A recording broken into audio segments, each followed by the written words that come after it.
Hi, it's me again with CorelDraw tips and tricks, and I'm not extremely happy with this fold right here, so we're going to do the next one a little bit different. But it does look like if this was a ribbon or a piece of metal that's bending or a piece of plastic. So we're just going to back up here and kind of see what I did.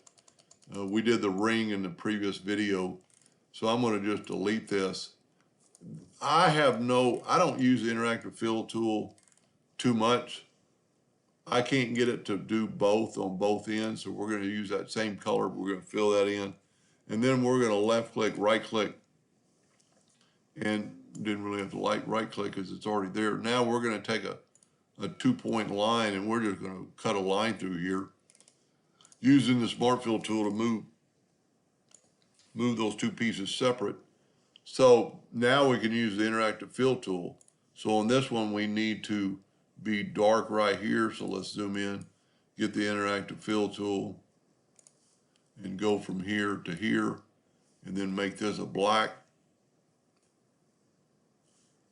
So whenever you have that, let's take away the line.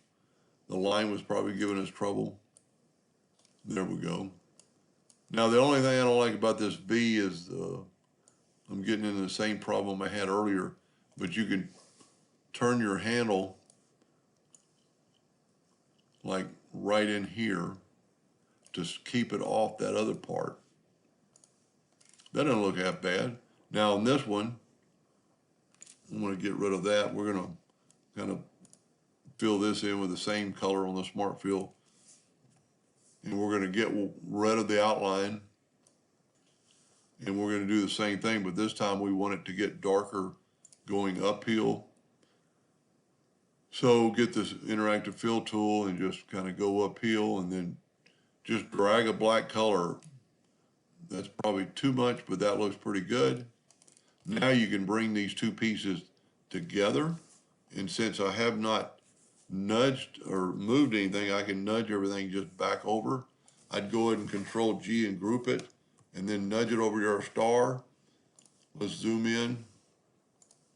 Control D to make a duplicate. Double click on your rotation, put your rotation in the center, and then rotate it 72 degrees. Control D, 144. Control D, Control D. That doesn't look half bad. It really looks like it's going in and over.